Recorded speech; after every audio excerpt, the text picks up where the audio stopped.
Welcome to the NBA Strategy Show. It is Tuesday, November 15th. I am Josh Engleman. I'm joined by Adam Scherer. We are brought to you by PrizePicks. 5-game, very calm Tuesday. Nothing too crazy. We do have some injury news that we're going to be waiting on for a little bit of the day from the back-to-backs, but should be relatively tame. At least I'm hoping that it is. Be sure to hit that like button, subscribe to the channel, hit the notification bell so you know when everything goes live. Adam, congrats on yesterday, man. Thanks. Yeah, much needed breathing room. Feels good. Would have been nice to come in first. Obviously, it sucks like not blowing those opportunities, but really nice to get second place and get some money. It's so it's weird you're like splitting the difference there because obviously a first place is just like a dramatically different amount of money. And right. You could just as easily fall to like fifth, and it's a dramatically different amount of money. And that's where it starts to really just that sweat of it doesn't matter where it's totally random where I end up in this top 10 right now, essentially.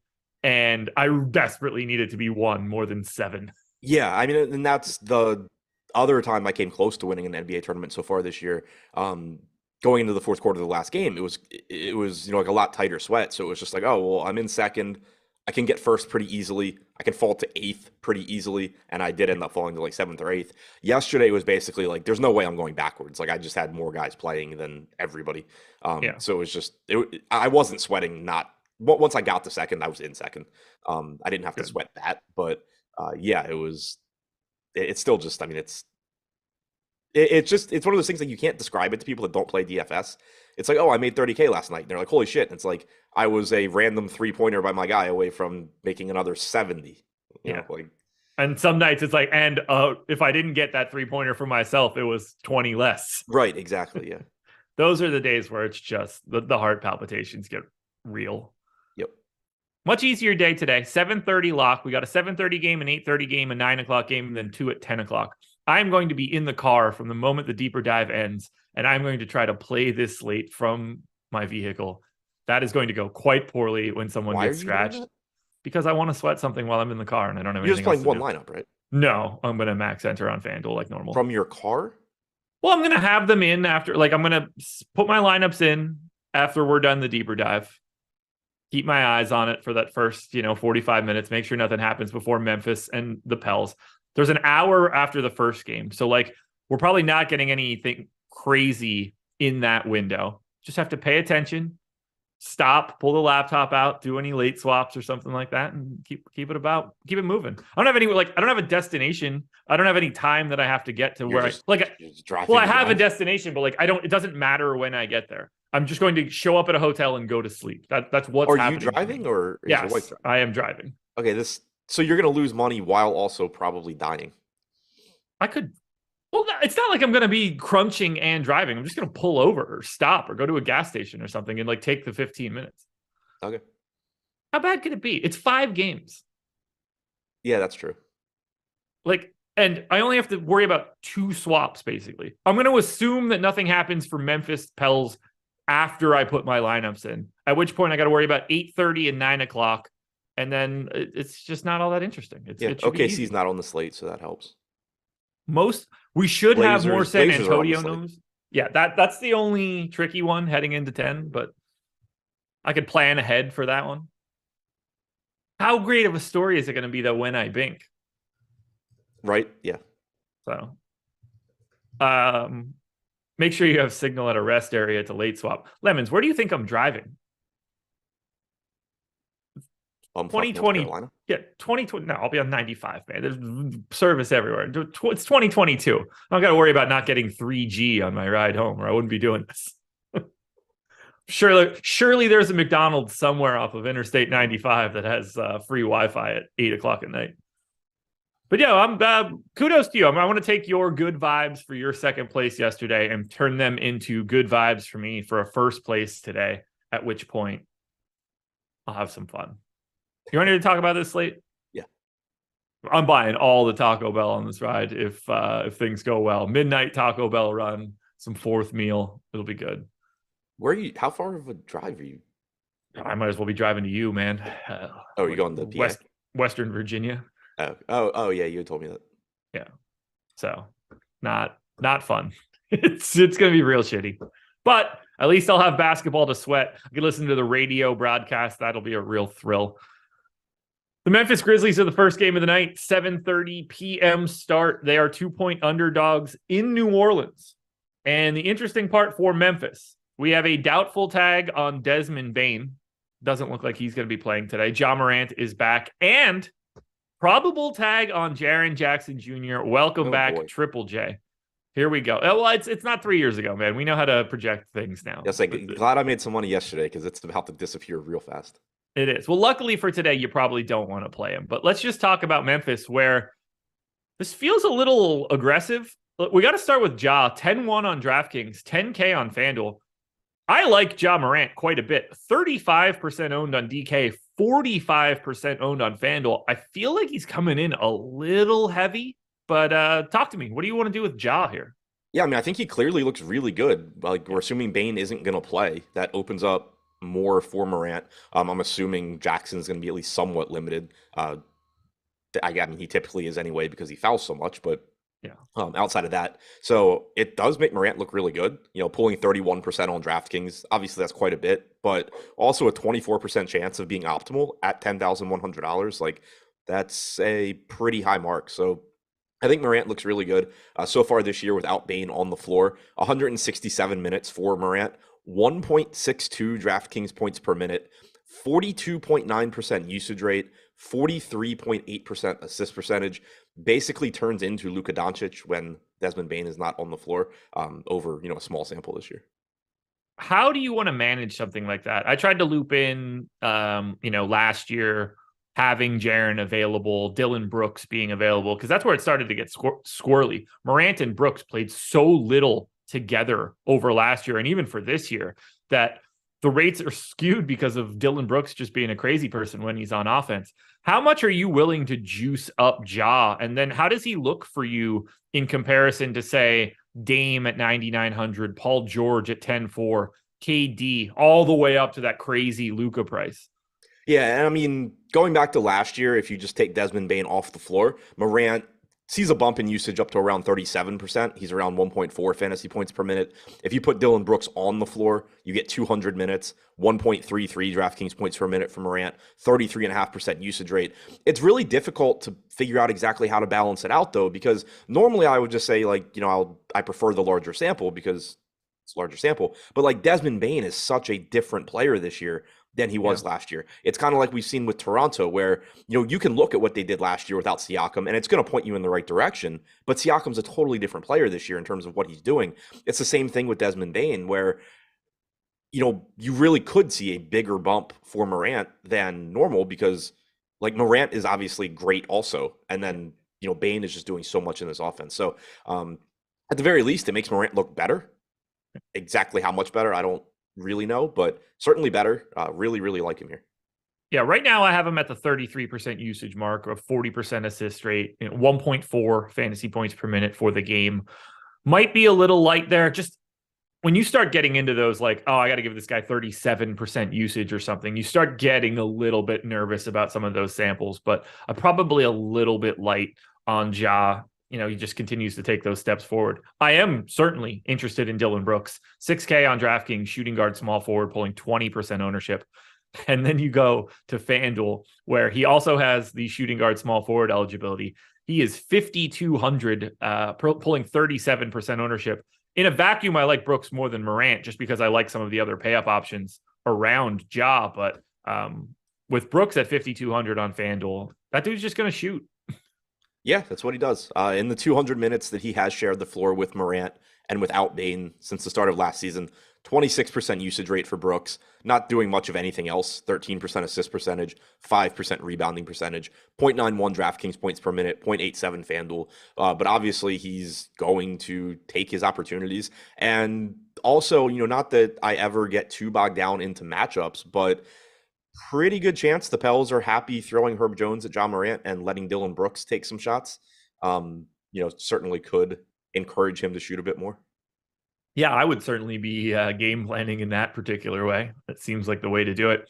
Third guy getting ownership here, more of a FanDuel play than a DraftKings play. He's 4,900 on DK, just 4K on FanDuel. That is John Conchar, 25% owned, but should be starting for Bane, playing somewhere in that like 28 to 32 minute range. He's a pretty uneventful guy, but the minutes are there, and at least on FanDuel, the price is there.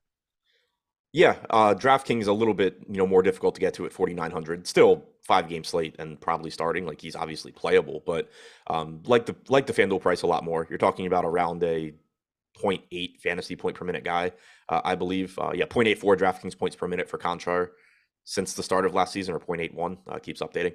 So yeah, just you kind of know what you're getting with him. He doesn't do any one thing well. For fill-in guys, though, like when bench guys move to the starting lineup, I actually in some ways like those guys, because you're not talking about like the sixth man that just chucks with the second unit. Now he's going and playing with John Morant and Dylan Brooks. You're talking about a guy that doesn't shoot anyway, but still averages, 0.8 fantasy points per minute just through rebounding and steals and whatever.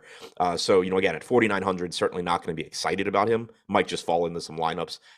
Cheaper on FanDuel. He's the Memphis version of Max Strus, I think. That works. That's a pretty good comp. Yeah. What do you want to do with the rest of Memphis? I guess we could have the Jaren Jackson conversation right now. He's 5,800 on DK, 5,100 on FanDuel. I gave him 20 minutes just to start the day. I'd be surprised if he's playing much more than 24. Like they just don't give a shit about what's happening in his first game back. The only thing that matters to Memphis is him being healthy at the end of the year. So I can't imagine wanting to get to him today. Do you see a path for Jackson, unless we hear that he's just like starting and not limited? Yeah, I mean, if he's starting, it's one of those situations where if he starts, I just have to give him more minutes and assume he's playing, mid to upper 20s. If he comes off I'd the go bench, 24 then. I'd probably go 26.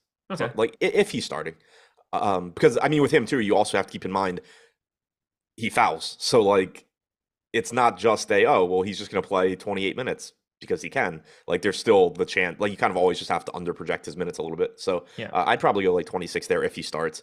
If he comes off the bench, then I'm probably just going to like 20-ish, like you said. So yeah, I mean, if he starts, somewhat interesting, I guess. If he comes off the bench, I have a pretty difficult time getting there. My guess is that he just comes off the bench and they are like super tame with him. There's just nothing to gain from rushing this dude back. It's not like it was a shoulder injury or a broken bone in the hand or something. Like you got to keep this guy healthy. The only way that they have any chance to do anything this year is if Jaren Jackson is healthy. So they're going to be smart about it. Do you do anything else with Memphis? This has to, at least in some way, limit Santi Aldama. We'll see like Brandon Clark will likely be impacted in some way. Steven Adams likely impacted in some way. What those ways are, we don't quite know yet. But what do you do with the rest of Memphis? Somewhat interested in Adams just because he's 5,500 and we know he rebounds well. Yeah. Jackson does make him a little bit scarier. Like thinking about this matchup too, we know you're expecting the Pels to want to close small. That's what they've typically done. If he's healthy, like that would be a great time to have Jaren Jackson getting those minutes at the 5. If he's not limited. I don't know how they'll handle that here though. So I think that Adams at that price on a 5-gamer is interesting, but also not any sort of a slam dunk play or anything. I don't have anything else to add here for Memphis. Also, I've seen it in chat a couple times recently. Bilal, I'm not positive what you're looking at, but chances are the possessions you're referring to are simply saying that Cam Reddish was on the floor for the Knicks having the ball, not that he possessed it as often as Julius Randle. Yeah. And even if that were the case, not all that meaningful in an individual game. Right, yeah. Like in an individual game, it doesn't matter. Like especially if it's just he's catching it and then giving it to somebody else. But your chances are looking at something that really does not matter at all.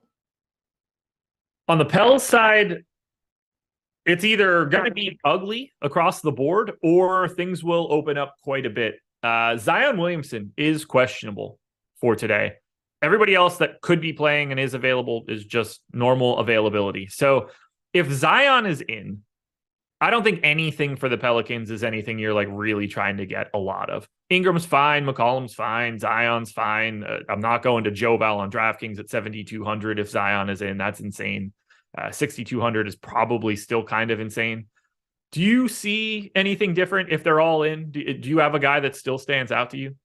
No, not really. It's just what the Pels have been for a while when they're all healthy. They're pretty much priced correctly. We know that from game to game, one of them can certainly go off and give you a really good game, but Zion's expensive at 8,700. Ingram's expensive at 8,500. Valanciunas is playing like 24, 25 minutes per game when Larry Nance is active. CJ McCollum's the only guy really pulling ownership here at 7,900. That's a pretty decent price tag, but he's still contending with 2.5 high usage guys alongside him. So it's really tough to, I think, love anything. Yeah. I don't have anybody that like jumps out at me. 8K Brandon Ingram on FanDuel at least poses a little bit of interest, but what do we do here if Zion ends up out? Because then I think everything gets a bump.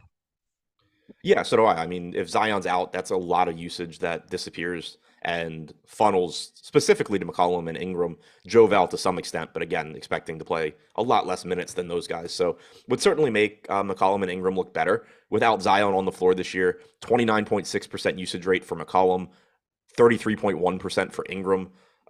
Not sure how many minutes they played alongside each other because Ingram was also out. 48 minutes, 98 possessions for Ingram and McCollum alongside each other. 28.1% usage rate for McCollum, 27.6 for Ingram. Just going to make them look a little bit better if Zion's out. What do we do with Trey Murphy? 4,200 on DraftKings. He is 4,800 on FanDuel. My guess is that if Zion is out, Trey Murphy is going to get something in the 30-minute range, 28 to 30, and become at least a much more interesting value play than he is right now. Yeah, agreed. 0.85 DraftKings points per minute in 207 minutes without Zion on the floor for Murphy this year. If he's going to play up around 30 minutes at this price tag, overall this year he's a 0.77 DraftKings point per minute guy. He's just going to look like a solid value there. By the way, Trey Murphy has played more minutes than anyone else on the Pelicans when Zion Williamson is not on the floor. That tends to just be a pretty quick indicator that the minutes are coming, no matter how this sort of breaks down. Yep. Najee Marshall, oddly enough, third. So well, a little bit of getting a a lot there. of Marshall Murphy lineups when Ingram and Zion were out. Yeah. They have been the same team for the past 6 games. Those first couple of games when Ingram was out with the concussion and Herb Jones was out, very different team. But the last 6 games, other than that one missed game for Larry Nance, this has been the same rotation. And that's why they're not all that interesting if Zion is in, because their prices have stabilized after 6 games. Yep. Anything else for the Pels here? No. All righty. Let's talk about the schedule for the rest of the day. Coming up after this, 11 a.m. Eastern time, NFL strategy show. First look for week 11, I guess. Insane how quick the NFL season is going.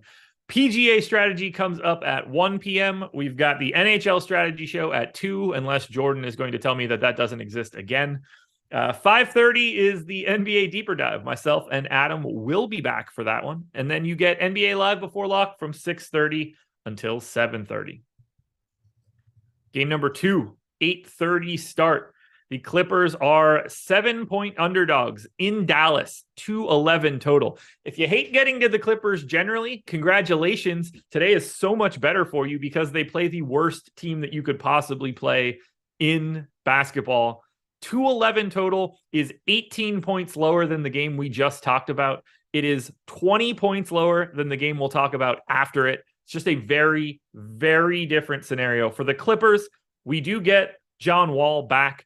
He was out on yesterday for rest. So the Clippers are on a back-to-back, which means we don't know shit about their injury report to begin with. We're just guessing. But if everybody is in, like it seems, I don't want any of these guys against Dallas. Yeah, pretty unappealing spot. Like, some of the pricing is decent. Reggie Jackson at 5,100 did play a lot of minutes alongside John Wall in the last game that Wall played. That's encouraging, but also Reggie Jackson's production is not. Zubats at 6,600, Marcus Morris at 6,100. They're playable. Paul George is always playable, but really unappealing spot against Dallas. And no price points here that stand out as being drastically underpriced. It's kind of just a bunch of guys that have made it clear how many minutes they're typically going to play, and they're priced for it.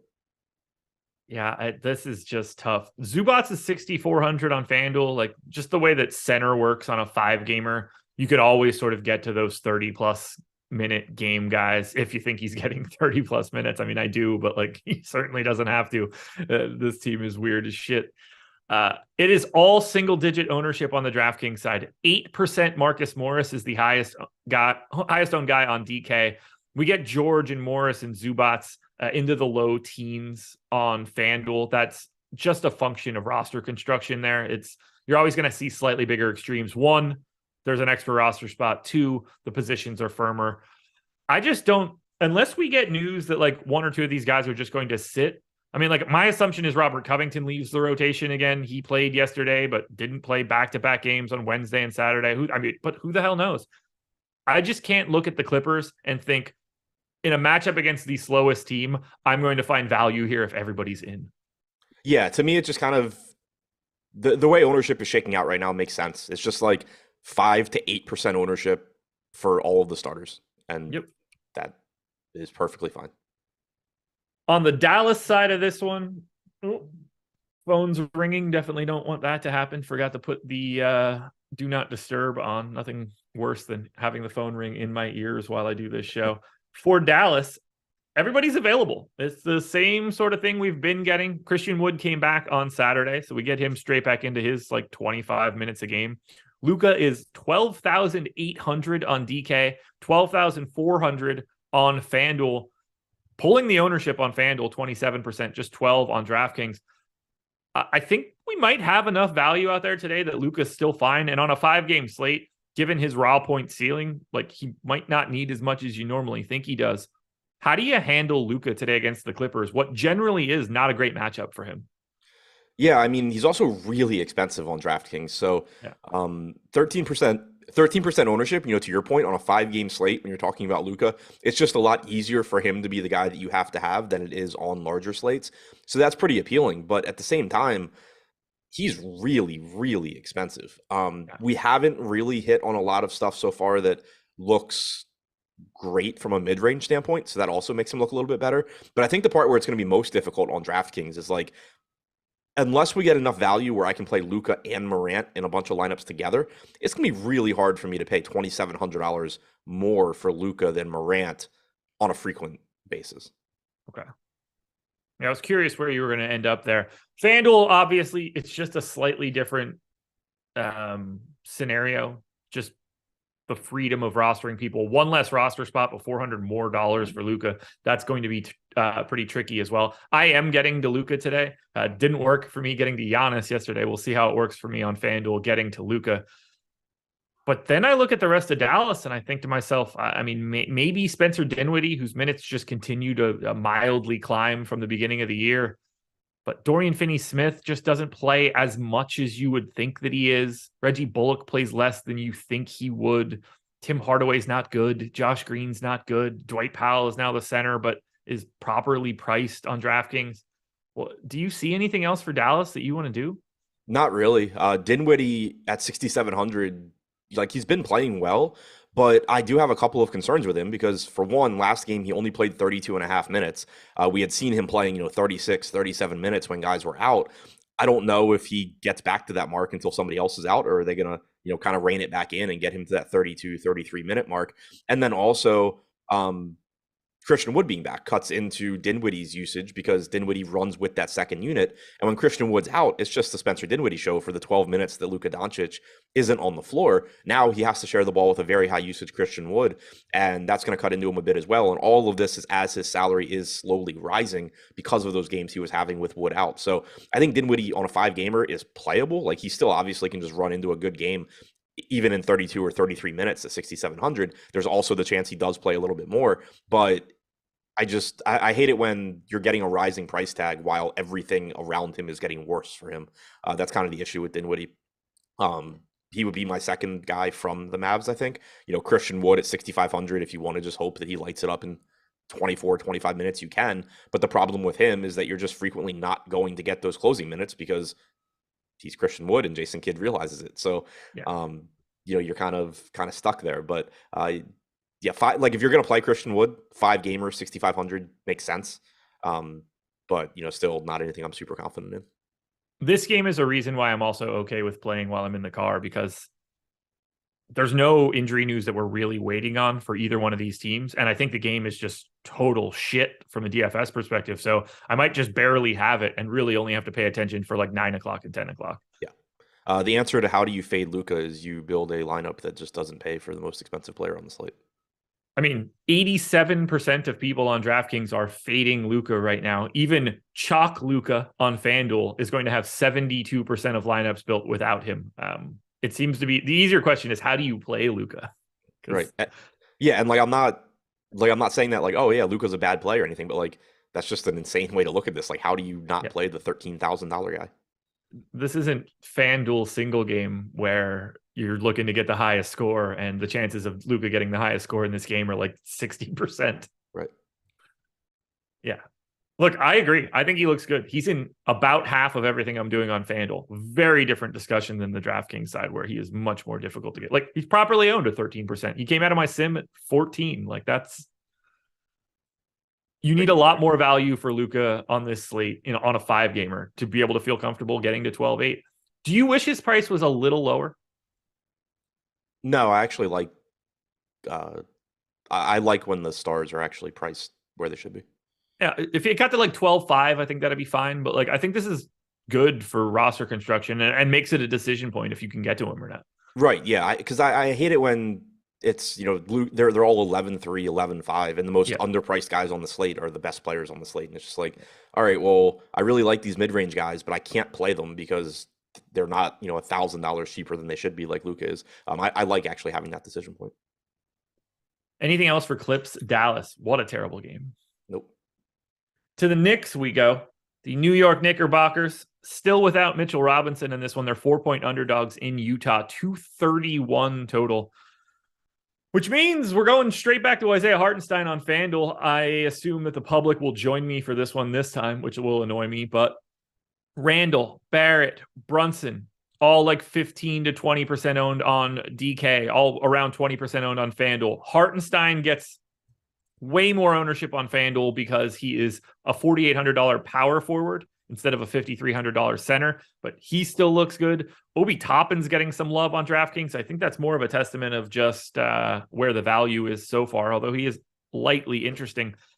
I kind of like New York here. A matchup against Utah feels good. Yeah. How do you fade Luka? And then we get to popular Obi Toppin. There's the answer to how you just don't play Luka. But yeah, I mean, 3,900 for Toppin. There is a path to him getting more minutes. You've seen him play alongside Randall a bit recently. That being said, still only played 15 minutes last game. Like, those minutes, his playing time is not secure at all. There's just, well, it's secure in the sense that he's playing 15 minutes at least. But there's just, a little bit easier path to him playing a little bit more, but certainly not a guarantee. As far as the other guys, though, RJ Barrett coming in at 6,400. He looks good. Brunson looks good at 6,800.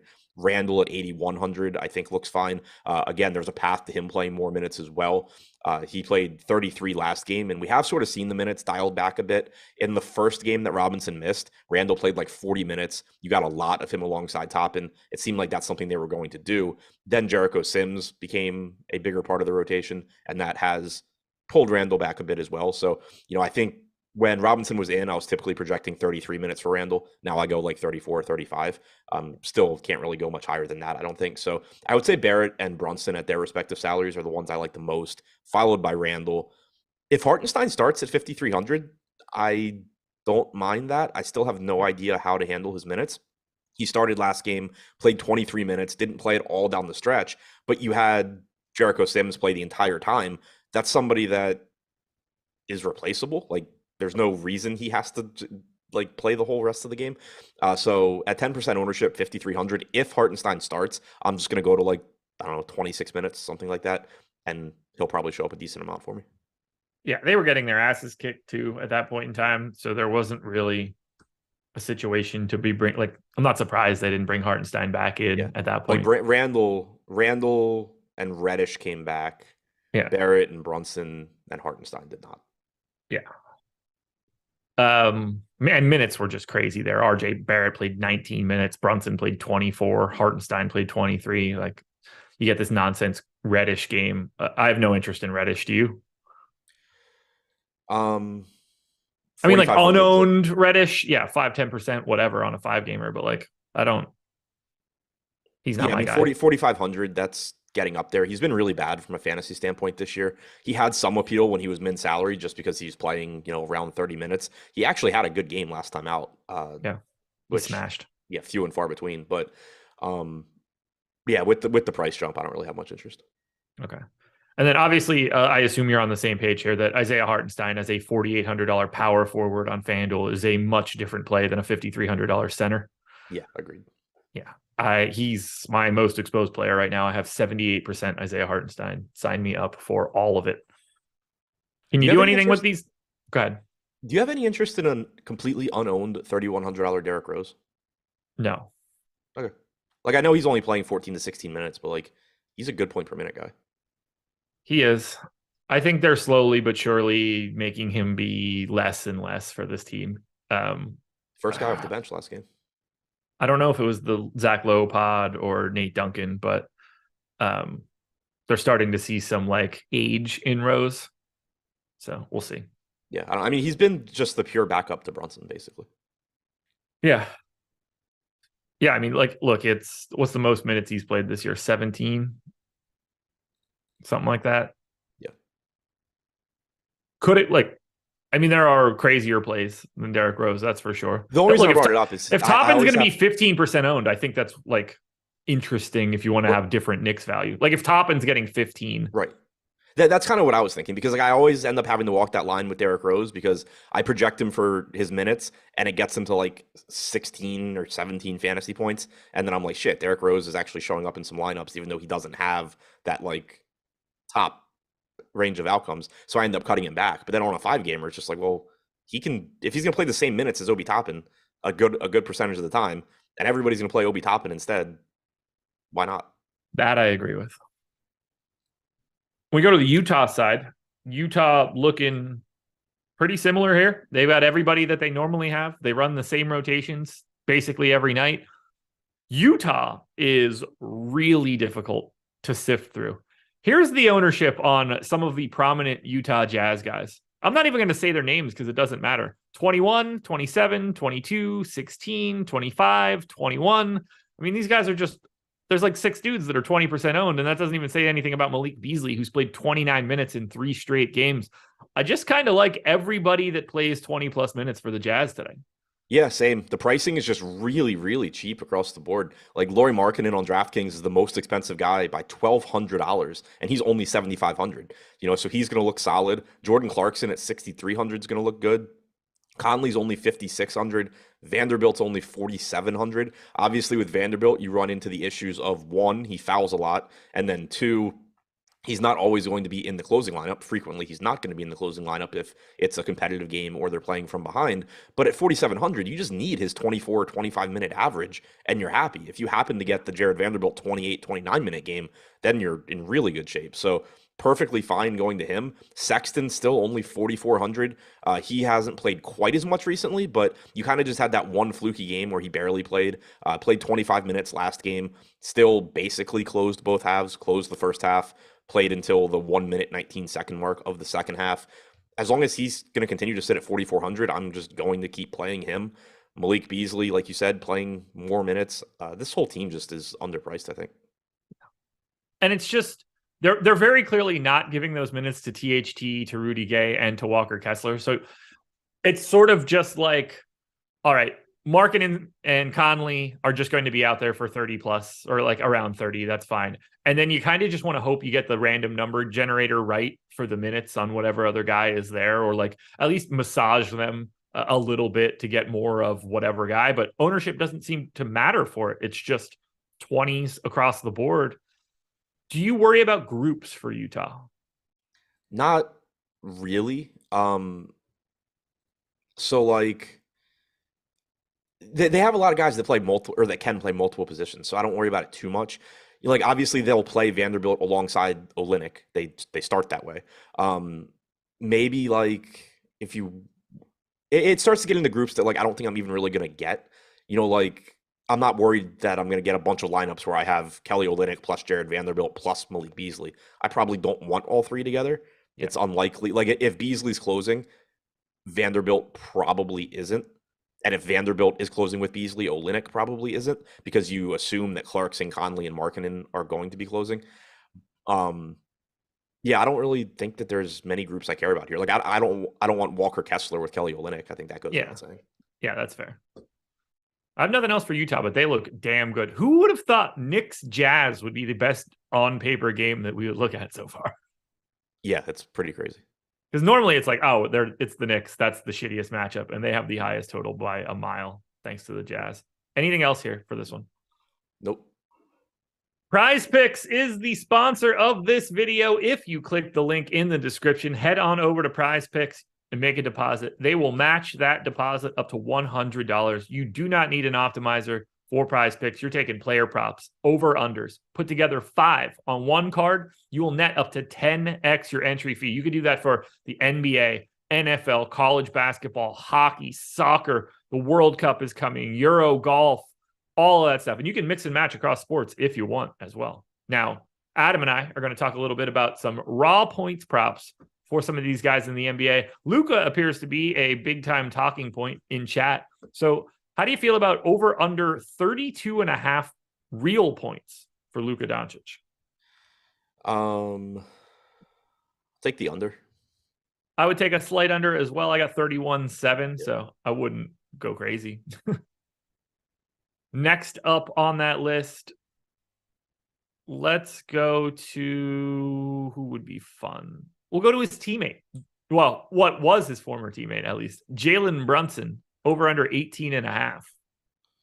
I like the over there. We have him at 17.5, but I think I'm a little higher on his minutes. Okay. I got him at 18, so I would be just slightly under, but I'm avoiding it either way. Final prop. Let's see. What would be a good one? We'll go to the Jazz. We'll go to Mike Conley. Not a number that I was expecting to see here. I think that I'm going to end up liking the over. How do you feel about over under 11.5 real points for Mike Conley? It's my favorite one that you've mentioned. So probably my favorite one you've mentioned in like a week. Yeah. I like the over there. We have him at 12.5. We also have him at 29.5 minutes. He's averaging like 30.5 minutes per game. So yeah, I think it's a really easy over. I love it. I love it. Just to keep, we need to make sure that people understand what they're looking at. I see a lot of awful getting spouted out in chat. The last 5 games that the Jazz have played, or that Luka has played against the Clippers, he's averaged whatever. I can't imagine actually looking at that and caring. One of those games, or 2 of those games. No, we'll go with 3. 39, 40, and 41 minutes in 3 of them. The 5th of those games took place in the playoffs where Luka played 45 minutes. These are not apples to apples comparisons to the game that he's going to be playing today. If we're just going to take raw averages here, he's not going to be, at the very least, knock these rates down to per minute rates, because I don't think that Luka's playing 40 minutes tonight. Yeah, seems unlikely. So those are slightly different games. 2 games left to go here. Both 10 o'clock starts. First team here, we're not going to be able to talk about at all. San Antonio Spurs are 7.5 point underdogs in Portland. 224 total. San Antonio is on a back-to-back. And they did not have Trey Jones yesterday. A bunch of other guys were also out. We don't know what their injury report is. The Spurs played basically everybody 24 minutes yesterday. Do you have anything that we could even say here, or is this a deeper dive question? It's most likely a deeper dive question. I will follow up on the Luka thing just for shits and giggles. Last 5 games against the Clippers, 1.7 DraftKings points per minute. Last 2 seasons, 1.63 DraftKings points per minute. It's weirdly like he plays like he's Luka Doncic whenever he faces the Clippers. Yeah. Just oddly enough, those are his rates. Yeah. Generally. Yeah. Kind of does what he does. As far as the Spurs go, I mean, obviously really, really difficult to talk about right now with them on the back-to-back. We do know that there's pretty favorable pricing on a lot of these guys. We don't know who is playing. Trey Jones missed yesterday's game with an illness. Don't know if he'll be back. In his place, Keita Bates-Diop started, led the team with like 30 minutes. He's still only 3,300. If he were to start today, he's going to look like a good value option. If he's not starting, then he's completely useless. Jakob Poeltl 7K, Bassi still 4,100. Both of those guys are going to look solid. Wouldn't play them in the same lineup. Keldon Johnson and Devin Vassell still look fine. Obviously, wildly disappointing games yesterday. Doug McDermott 3,400, especially if anybody is out, has a path to value. But right now, it's just really difficult to nail down exactly what you want from this team. I am confident that there is going to be stuff that I like from the Spurs. I just don't know what it is yet. I mean, if Trey Jones is back in, I think it's just going to be like filler, but a lot of it. Yeah. Nobody that's like, this is a guy today. Right now, with Trey Jones projected in, we have 1, 2, 3, 4, 5, 6. We have 8 guys on the Spurs projected for at least 5% ownership on DraftKings, and nobody above 17. Yeah, it's like we've got Keldon Johnson, Vassell, Poeltl all in the low 20s on the FanDuel side. Sohan gets to 10. There's something here, but it's a waste of time for Adam. Like, I would not be surprised at all to see random dudes sitting on this back-to-back. They haven't really cared about back-to-backs prior to this because pretty much everybody just, it's like Keldon Johnson's going to play 33 minutes. It doesn't matter about a back-to-back. Same for Trey Jones. Everybody else only plays like 22 minutes. So sitting out the back-to-back doesn't matter as much. There's nothing we can do here until the Spurs submit injury reports. So Adam and I will talk about Spurs Portland at 5:30 later tonight because it's a waste of time right now. Yeah. On the Trailblazers, Yusuf Nurkic is questionable. Justice Winslow is questionable. Keon Johnson is questionable. Gary Payton II is still out. This is also another team that is incredibly difficult to talk about. At least their questionable tags are real. If everybody is in, I like Portland kind of no matter what happens on the San Antonio side, whether that's Josh Hart or Dame or Nurk or Jeremy Grant to a degree, Justice Winslow. Like, there are other things here that I think I'm happy to like for Portland, and they're just going to look better and better throughout the day because at the worst case scenario is that I already project it like it is. The best case scenario is that I lop off a couple of these guys and we get more value.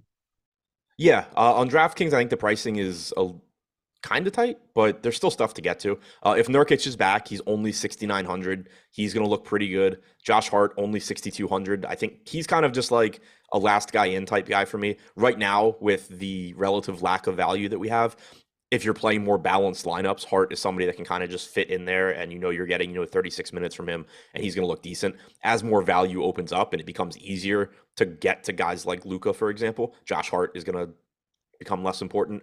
Same goes for Jeremy Grant at 7,400. Easily the most interesting spot to me, though, from this team, though, is Nurkic looks fine at 6,900 if he plays. If he doesn't play, Drew Eubanks has gotten less expensive on DraftKings somehow. He is $3,900 after playing 33 and a half minutes last game. He's going to look like a fantastic value option if Yusuf Nurkic does not play. He is 4,300 on FanDuel and gets the power forward eligibility. So yes, Drew Eubanks will look quite good if Yusuf Nurkic ends up out here. I will get a lot. Revenge narrative too. You don't care about that one, do you? I was reading chat. I'm trying to not read chat. There's just a lot to like for Portland. I mean, the matchup against San Antonio is exceptional.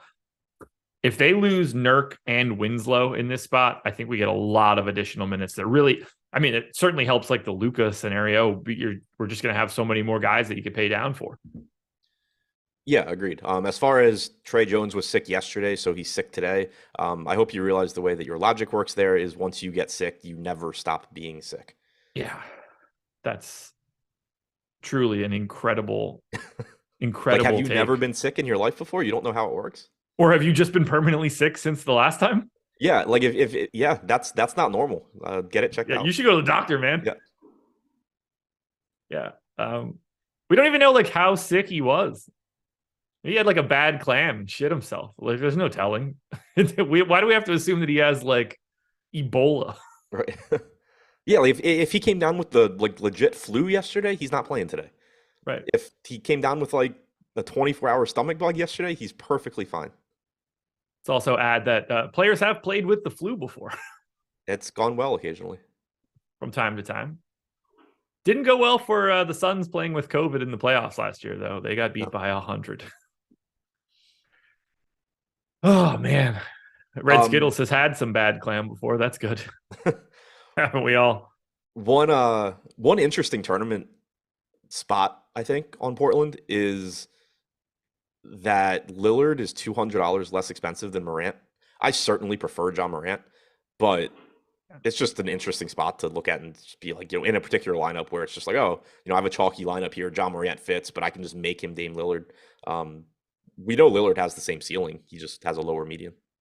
Yeah, that was part of the reason when I saw Morant's ownership, I was just like, well, that seems a little excessive. Yeah. So it's just like Dame can do this to San Antonio today. Like, I could see him getting free for a couple threes. Let's just put it that way. Very interesting pivot. I like you pointing that out. Ready to close this one out? Yep. Now, I do need to refresh our projections here because the last I looked at this, Brooklyn was not worth talking about. Okay, that has been fixed. Thank God. So we can talk about Brooklyn. The Brooklyn Nets are 2-point dogs in Sacramento, 224 total. I mean, Kyrie's still out. Claxton and Curry are available. Ben Simmons and Yuta Watanabe are both questionable. So kind of tricky.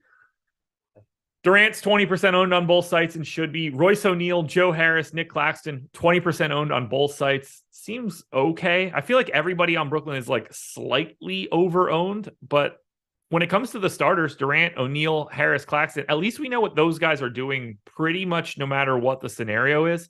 What are you doing with Brooklyn here?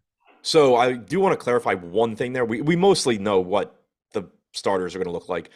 I'm not sure what Nick Claxton's minutes look like if Ben Simmons plays. A few games ago, Fair. you got basically just the split between Claxton and Simmons. They have not been sharing the floor.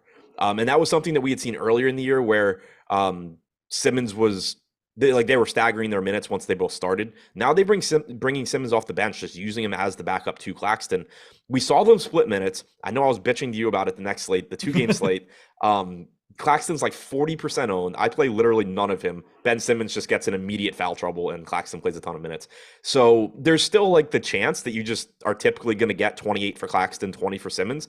But there's also a chance that you're just going to start seeing 24-24 splits from these guys. And it does concern me when you're talking about Claxton being 25% owned. So he's cheap enough at 5,900. I still think he's playable. Like, I'm not saying he isn't. If he were to get 26 or 28 minutes, he's probably fine. But I do think the Ben Simmons news is important. If Simmons is out, absolutely love Claxton. If Simmons is in, I like Claxton, but I'm a little scared that if Simmons avoids foul trouble, you don't get the minutes that you want. How many minutes are you going to project Claxton for if Simmons is in? 20, 26, 28. Okay. Brutal. I don't disagree with you.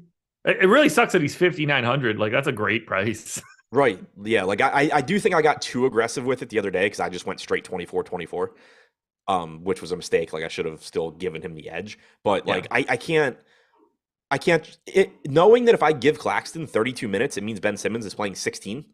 I have trouble doing that. You should. It doesn't make sense on paper, even though that is what they've done in 2 of these games. What do you do with like O'Neal and Harris? Do you even care? They just lineup filler? Yeah, just lineup filler. O'Neal 5,200 is what he has been all year.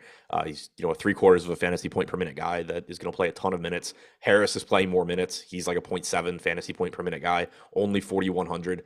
I'm kind of interested in the $4,200 price tag on Curry that's not getting any ownership. Yeah. He played 28 minutes against the Clippers a couple of games ago. Then he sat out. Yeah, he sat out their next game. Seth Curry is not restricted now, and he is not getting ownership. And like, probably they tried to play Seth Curry more than Edmund Sumner and David Duke and Cam. Like, I think they want Seth Curry out there. Yeah, I mean, the rotations against the Clippers, you got 32 minutes from Harris. You got 23 from Sumner. Sumner, opened the game, closed the first half, opened the third quarter, never came back. I think you expect that to be a normal rotation for him. Cam Thomas played like 20. He played 25 total minutes, 23 outside of garbage time. Curry played 28 minutes. He played more minutes. He played the 5th most minutes on the team with, the 4 starters minus Sumner. So, I mean, Curry, I think, is playing upper 20s minutes here, and that actually went well for me on that slate. He was like 7% owned, and I played like 30. But if he's going to be 4% owned today, I'm getting a lot. Like, he should not be getting 1/8 the ownership of Joe Harris when he's going to play probably like 4 less minutes. Yeah, it's a crazy gap there.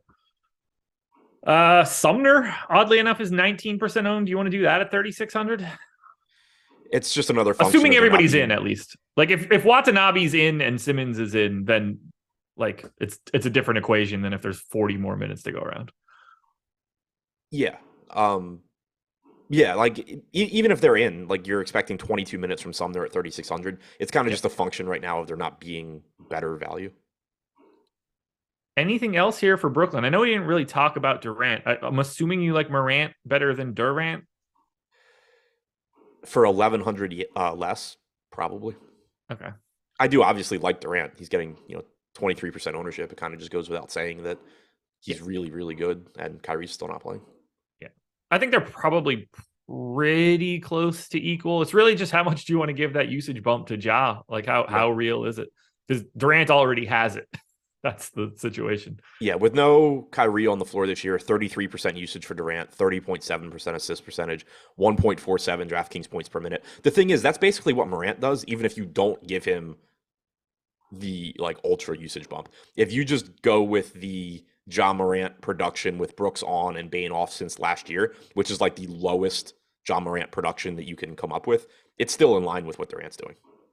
That's true. It was Poole bobblehead night last night. I would think Draymond tried to make him a permanent bobblehead. We'll close it out with Sacramento.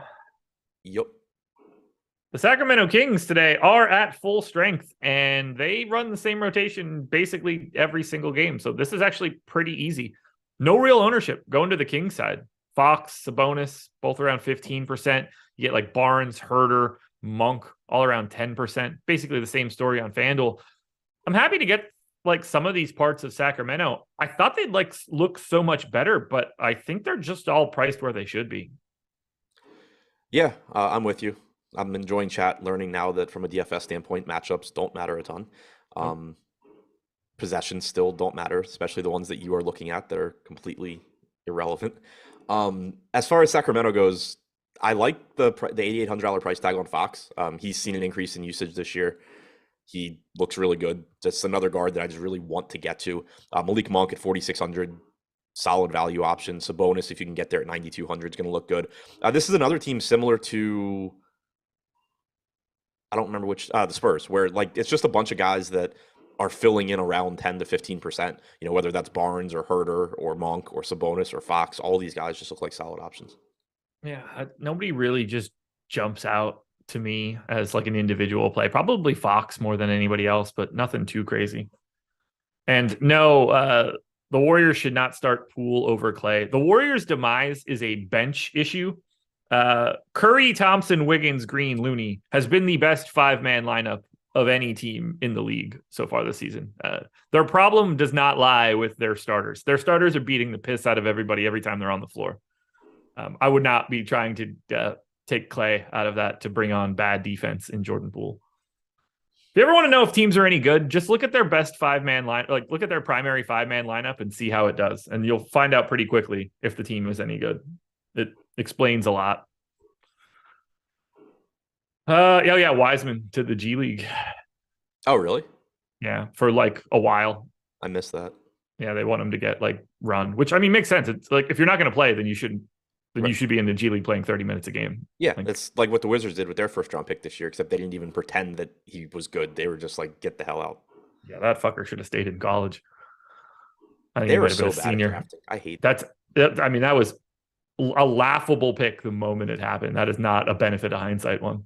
Yeah, I'll just say, like, I don't know. I don't follow college, but I know enough people like told me when they picked him that it was a horrible pick. Like the Denny Avdia one, some people were like, oh, no, you're going to be happy with him. Like, he's whatever, but yeah. No, I would rather we drafted like Halliburton or others. Yeah. But yeah, no, they miss on every pick.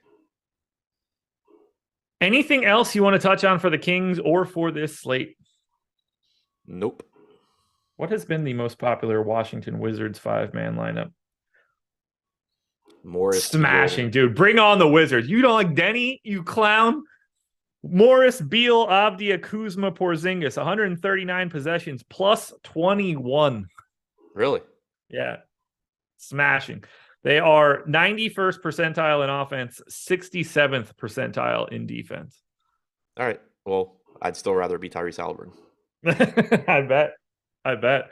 Denny is the linchpin to all of that, man. Don't besmirch him. Or what are you, a big Kyrie guy? What? I assume you're siding with Kyrie and not Denny. I didn't make the connection at first. I was like, I think they were different classes. I was in no position to take that joke any further. Yeah, can you explain what you mean? I know where I come from. But yeah, that's better. That Washington lineup is way better than I was expecting it to be on a per possession basis. That's nice. I mean, that's right there. Like, here are the other ones that are plus 20-ish. We'll get out of here. Golden State, obviously, that I mentioned. Milwaukee's main 5-man lineup is a plus 20. I think that makes a lot of sense to people. Miami with like their main guys. Yeah, makes sense. Phoenix, obviously a plus 20. And then you get to Washington just in this group, like, yo, man, can we hang out? I mean, I'd said coming into the year, I thought they were going to be better than people gave them credit for. I thought they were just going to be deep, so I wouldn't have expected based on seeing that lineup, I assume their bench lineups are getting their asses handed to them. I think maybe we just got the answer to why can't Will Barton get minutes. Yeah, it seems like everything Will Barton touches turns to ass. By the way, the Clippers, Jackson, Powell, George, Morris, Zubats is a negative 30 and a 0 percentile lineup right now. So whatever they're doing isn't working. I'm just realizing that Josh looks like Jim from The Office. I'll take it. I assume you mean Jim from The Office now when he's yoked to the gills. Don't think that's what they meant. Least surprising thing I've seen in chat today, Drop Roses thought Denny Avdija was going to be the next Luka. I mean, it's just... Do you think it's a bit... I kind of hope it's not. I want him to just be the most optimistic person on the face of the earth. The next Luka. I mean, that's just... Okay. NFL Strategy Show coming up next. Thank you guys for being here.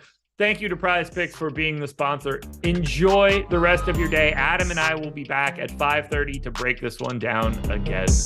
Peace.